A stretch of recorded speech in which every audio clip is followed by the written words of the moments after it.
बाप्पा मोरया. आज न्यूज 18 लोकमतच्या कार्यालयामध्ये एक खास व्यक्तिमत्व आलेलं आहे. महाराष्ट्राची लाडकी बहीण म्हणून ज्यांची ओळख आहे, नक्कीच तुम्ही ओळखला असणार. मंत्री आदिती तटकरे आज आपल्यासोबत आहेत. बाप्पांचं दर्शन त्यांनी घेतलंय.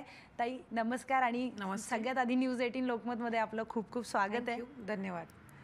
ताई, सगळ्यात महत्त्वाचं म्हणजे तुम्ही रायगडचं प्रतिनिधित्व करताय. तुम्ही खरं तर महाराष्ट्राचंच प्रतिनिधित्व करताय, पण कोकणासाठी, कोकणवासियांसाठी गणेशोत्सव अगदी भावनिक त्यांचा असतो. त्या संदर्भामध्ये तुमचं काय वेगळं त्या संदर्भामध्ये नातं आहे? खरं तर एखाद्याला जर कोकण बघायचं असेल, अनुभवायचं असेल तर गणेश उत्सवपेक्षा मोठी संधी आणि it is the most beautiful time. सगळ्यात उत्कृष्ट वेळ असते ही कोकणात येण्याची आणि कोकण अनुभवायची. गणेश उत्सव एक आगळ्या वेगळ्या उत्साहाने तिथे साजरा केला जातो आणि घरगुती गणपतींचं प्रमाण जास्ती आहे. गौरी गणपतीचं प्रमाण खूप मोठ्या प्रमाणात आहे आणि मुंबईकर मंडळी जी कोकणवासी जे मुंबईमध्ये असतात ते तिथे गणपतीच्या निमित्ताने मोठ्या प्रमाणात येत असतात आणि जवळपास 3-3, 4-4 महिने ती प्लॅनिंग सगळी करत असतात येण्यासाठी. आणि स्वाभाविक आहे, गाव पूर्ण भरतं, गजबजलेलं दिसतं आणि एक वेगळा आनंद असतो. आणि एखादं कोकणातलं छोटंसं कौलारू घर जरी असेल तरी बाप्पा विराजमान झाल्यानंतर ते राजवाड्यासारखंच दिसतं. अगदी अगदी ताई, चाकरमान्यांसाठी तर अगदी आनंदाचा हा क्षण आहे. ताई, एक महत्त्वाचं म्हणजे की जी तुमचं नावाची जी ओळख आहे लाडकी बहीण आणि लोकप्रिय ती योजना ठरली होती, पण तितकीच आता मध्यंतरीच्या काळामध्ये ती वादग्रस्त देखील ठरली आहे. कारण की अनेक असे पुरुष होते ज्यांनी महिलांच्या नावाने त्याच्यामध्ये फॉर्म भरला. अनेक अपात्र बहिणी आहेत.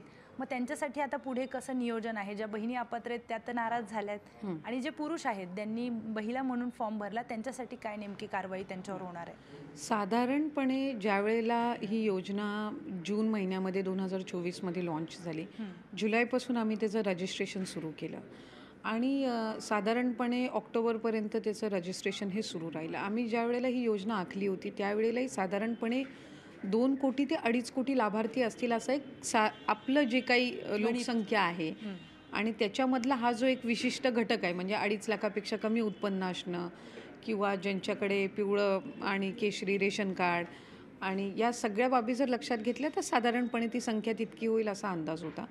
रजिस्ट्रेशन 2,63,00,000पेक्षा जास्ती आला आणि आम्ही स्क्रुटिनी सुरुवातीपासून ठेवली होती.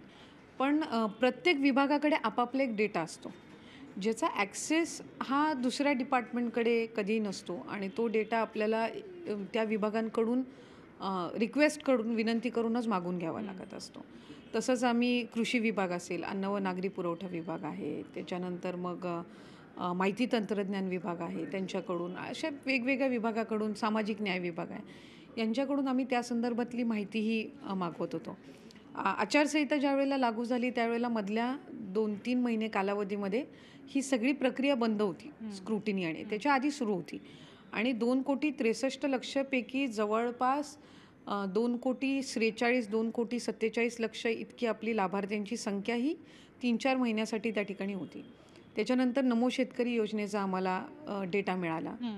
मग तो आम्ही इम्प्लिमेंट केला जानेवारी महिन्यामध्ये आणि त्याच वेळेला त्याचे जे लाभार्थी आहेत त्यांना लाडकी बहीणचे 500 आणि नमो शेतकरीमधून 1000 असं त्यांच्या अकाउंटला तो लाभ मिळत राहिला. त्याच्यानंतर मधल्या कालावधीमध्ये 26 लाखाचा डेटा आला माहिती व तंत्रज्ञान विभागाकडून. आता हा डेटा जो आहे हा संपूर्ण रजिस्ट्रेशनचा आहे. म्हणजे जे काही 2,63,00,000, 2,70,00,000 जे काही रजिस्ट्रेशन झालेलं आहे त्याचा हा संपूर्ण चंक आहे. आता साधारणपणे आमचं जे काम चालू आहे तो बायफर्केट करण्याचं चालू आहे. ह्या 26 लाखापेक्षा मध्ये असे कैक जणी असतील ज्या आमच्या पहिल्या स्क्रुटिनीमध्येच बाद झालेल्या आहेत, पण तो एक चंक आहे डेटाचा आणि तो क्रॉस व्हेरीफाय करणं गरजेचं आहे की तो आमच्याकडून ऑलरेडी वगळला गेलेला आहे का तो याच्यामध्ये म्हणजे नवीन काहीतरी त्याच्यामध्ये मिळालेला आहे. एक आम्ही दुसरं केंद्राकडे इन्कम टॅक्सकडे जो त्यांच्याकडचा डेटा असतो त्याची आपण मागणी केली होती की ज्यांचं 2.5 लाखापेक्षा जास्ती उत्पन्न आहे तो एक डेटा आम्ही त्या ठिकाणी मागवला होता. तर तो आम्हाला मिळणं या कालावधीमध्येच मिळणं अपेक्षित आहे. त्याच्यानंतर हा सगळा जो डेटा आहे त्याच्यामध्ये 12 का 14,000 असा आहे की जे पुरुषांच्या नावाने अर्ज असं नाही पण पुरुषांचे अकाउंट्स असे त्याच्यामध्ये सापडलेत. आता ते आम्ही स्क्रुटनाइज करतोय की त्या लाभार्थी महिला आहेत कदाचित त्यांचं बँकमध्ये अकाउंट नव्हतं म्हणून त्यांनी त्यांच्या घरातल्या पुरुषाचं अकाउंट दिलंय का? कारण बहुतांशी अशा महिला होत्या ज्यांचं स्वतःचं बँक अकाउंट नव्हतं. कारण त्या तिथपर्यंत आजपर्यंत वैयक्तिक महिलांना लाभार्थ्याची स्कीम कधी एकही आलेली नव्हती. सो जी होती ती कुटुंबासाठी होती. सो ते त्यांच्या कुटुंबाचं जे मूळ म्हणजे जे काही पुरुष असतील त्यांच्या नावाने जे अकाउंट आहे त्याच्यामध्ये तो लाभ जात होता. दिस इज द फर्स्ट स्कीम ज्याच्यामध्ये आपण महिलांच्या थेट अकाउंटमध्ये लाभ देतोय. सो काही अशा महिला लाभार्थी होत्या ज्या नावाने फॉर्म भरलेले आहेत पण पुरुषाचं अकाउंट दिलेलं आहे, भावाचं दिलं असेल, वडिलांचं दिलं असेल, पतीचं दिलं असेल, तो that needs to be cross verified. कदाचित ती महिला लाभार्थी पात्र असू शकते, बरोबर, पण तिचं अकाउंट वेगळं असू शकतं. तो त्याच्यामुळे ते आम्ही ग्राउंड लेवल त्याची एक स्क्रुटिनी चालू आहे. त्यामुळे अशा सगळ्या बाबी आहेत. आणि त्या 26 लाखामध्ये असेही काही असतील ज्यांना ऑलरेडी पहिल्या स्क्रुटिनीमध्येच लाभ दिला गेलेला नाही. But since it is a chunk of data and we need to analyse it, आणि मग त्या पद्धतीनं ते सुरू आहे. आणि त्याच्यातून पण ज्या 26 लाखामधनं जे पात्र असणार आहेत त्यांना लाभ चालूच राहणार आहे. अगदी. जे अपात्र असतील त्यांना निश्चितपणाने म्हणजे लाभ हा थांबवण्यात येईल, डिस्कंटिन्यू करण्यात येईल. त्याच्यामध्ये जे सरकारी आहेत त्यांच्याकडून त्यांनी सुरुवातीपासूनच खरं तर फॉर्म भरायलाच नाही पाहिजे होता. बरोबर. त्याच्यामुळे काही मधल्या कालावधीमध्ये होते ज्यांनी स्वतःहून सांगितलं की आम्हाला सरकारी नोकरी लागलेली आहे किंवा आम्ही लग्न होऊन आता दुसऱ्या राज्यामध्ये जात आहोत त्याच्यामुळे आम्ही योजनेसाठी पात्र नाही. मग आम्ही सरकारी म्हणजे जे चलन आहे त्यानुसार आम्ही शासनाच्या तिजोरीमध्ये ते जमा करून घेतले. आणि आत्ताही जे सरकारी हे आलेले आहेत सेवार्थचा जो डेटा मिळालेला आहे तर त्याच्यामध्ये सुद्धा जे काही आढळतील त्यांच्यावर तशाच पद्धतीनं हे केली जाईल, म्हणजे कारवाई केली जाईल. बरोबर. पण ताई, विरोधकांकडून या संदर्भामध्ये अनेक टीका करण्यात आल्या, कारण की त्यांचं असं म्हणणं होतं की निवडणुकीच्या वेळेस मग घाई सगळ्यांचे फॉर्म अप्रूव्ह करण्यात आले आणि मग त्यानंतर आता एक गोष्टी त्यातून बाहेर येत आहेत, असं काही आहे का? हे साधारणपणे मी म्हटल्याप्रमाणे रजिस्ट्रेशन हे 2,60,00,000पेक्षा जास्ती होतं. आणि आपण जो लाभ देतो हा 2,40,00,000, 2,45,00,000 किंवा 47,00,000 is the max that we reached. आणि जर स्क्रुटिनी केलीच नसती तर तो 2,63,00,000 महिलांना गेला असता. तो 2,47,00,000वर थांबलाच नसता. त्याच्यामुळे प्रायमरी जेवढा डिपार्टमेंटकडे डेटा होता किंवा जे यंत्रणा आमच्या खाली आहेत, अंगणवाडी सेविका, मदतनीस किंवा तिथले जे अधिकारी आहेत यांच्याकडून जितकं स्क्रुटनाइज करता आलं तितकं केलेलं आहे.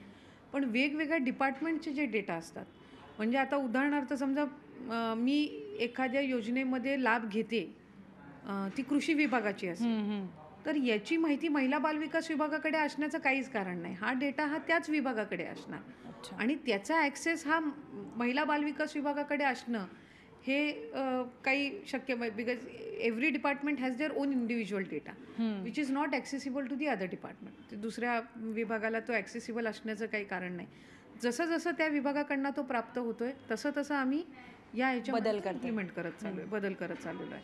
त्यामुळे त्या पद्धतीने. आणि विरोधकांचं तर डे वनपासून लाडकी बहीण ही त्यांची सुद्धा आवडती स्कीम राहिलेली आहे. तर त्याच्यामुळे सुरुवातीच्या कालावधीमध्ये ते म्हणायचे की फक्त रजिस्ट्रेशन करतील आणि लाभ देणारच नाही.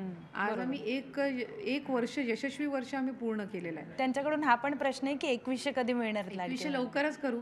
पहिलं तर 1500 देत होतो तेव्हाच ते म्हणत होते की राज्यावर किती आर्थिक भार होणार आहे, याचा नेगेटिव्ह इम्पॅक्ट काय आहे.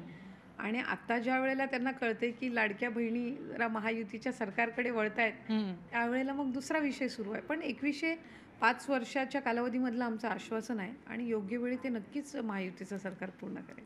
निश्चितच.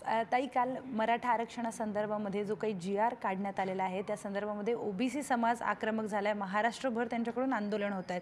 काल मंत्री छगन भुजबळ हे न्यूज 18 लोकमतला आलेले होते बाप्पांच्या दर्शनाला. तेव्हा बातचीतमध्ये त्यांनी सांगितलं की मी नाराज आहे, कारण हा GR काढताना उपसमितीने आमचं जे मत आहे ते विचारात घेतलेलं नाही आहे. त्याबद्दल काय सांगाल?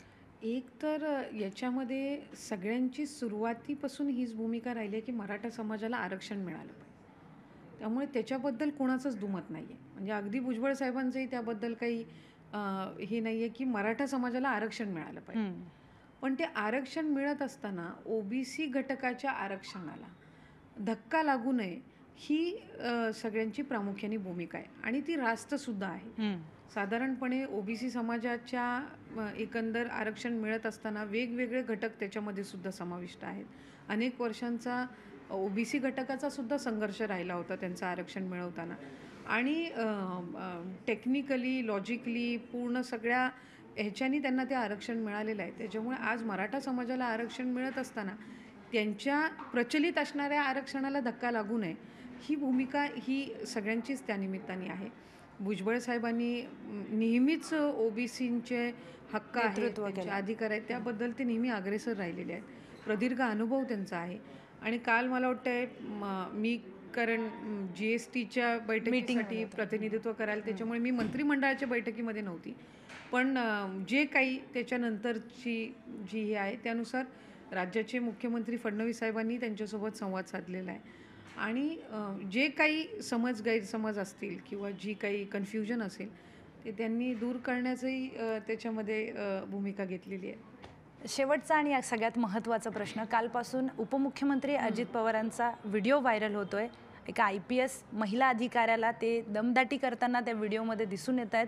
एक महिला म्हणून तुम्ही या सगळ्या प्रकरणाकडे कसं बघता?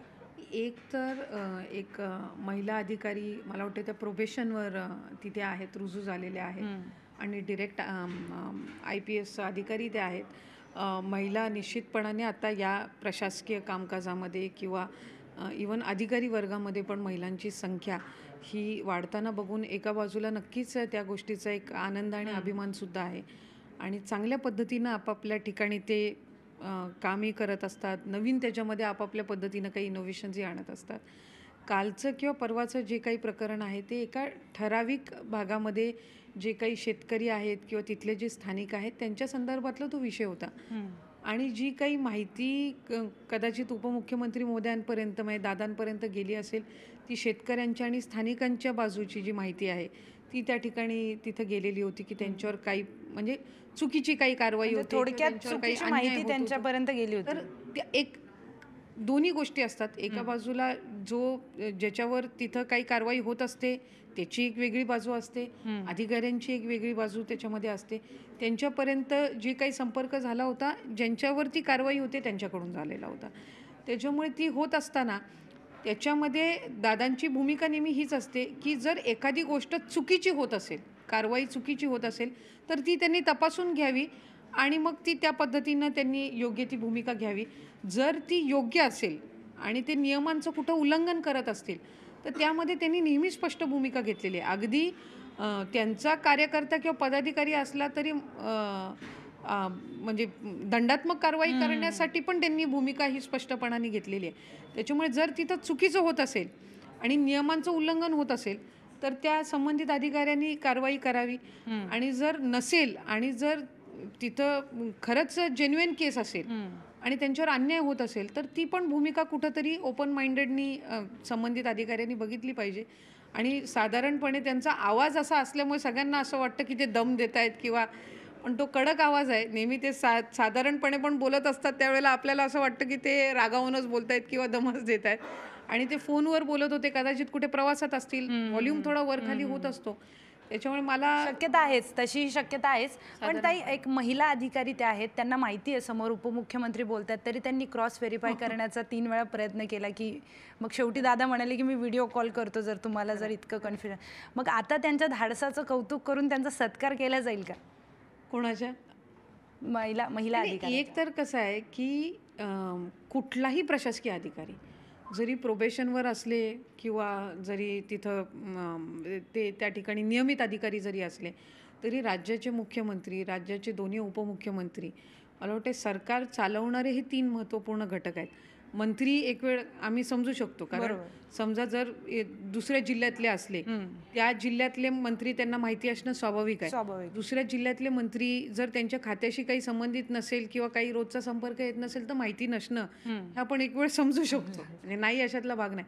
पण राज्याचे मुख्यमंत्री आणि दोन्ही उपमुख्यमंत्री हे तर प्रोबेशनवर असो, डिरेक्ट अधिकारी असो किंवा तिथं असणारे नियमित अधिकारी असो, यांना माहिती असणं हे स्वाभाविक आहे. आणि मला साधारणपणे असं वाटत असतं की बऱ्याचशा वेळेला एखादा ज्या वेळेला व्हिडिओ किंवा एखादा कॉल हे येते त्यावेळेला तो बऱ्याचशा वेळेला कन्व्हिनियन्सनी, सोयीनुसार त्याच्यातला अर्धाच भाग हा लोकांसमोर येत असतो. मला माहीत नाही, आता मी तो संपूर्ण कॉल काही व्हिडिओ बघितलेला नाही आहे, म्हणजे जो काही छोटे क्लिप्स आहेत तेच बघितलेले आहेत. पण मला एका गोष्टीची खात्री आहे की ज्या वेळेला दादांनी त्यांचं जे काही बोलणं संपवलं असेल त्यावेळेला त्यांनी एक वाक्य तर नक्की म्हटलं असणार की तुम्ही हे नियमात बसताय का बघा, जर नियमांचं उल्लंघन करत असतील तर तुम्ही जी काही कारवाई ती करा. ही तर एक नेता म्हणून जे आम्ही त्यांना बघतोय त्यात तर 100% तसा उल्लेख तर झालाच असणार. ताई आपले खूप खूप धन्यवाद. खरंच आपण आलात आणि आपले सगळे मनोगत आपलं व्यक्त केलं त्याबद्दल न्यूज 18 लोकमतकडून आपलं खरंच अभिनंदन. आणि या होत्या आपल्यासोबत लाडकी बहीण महाराष्ट्राची आणि मंत्री आदिती तटकरे. त्यांनी बऱ्याच गोष्टींवर भाष्य केलेलं आहे आणि बऱ्याच गोष्टींवर त्यांनी स्पष्टीकरण देखील त्यांचं दिलेलं आहे, त्यांची प्रतिक्रिया मांडलेली आहे. ताई आपले पुन्हा एकदा खूप खूप धन्यवाद. पण पाहत रहा न्यूज 18 लोकमत.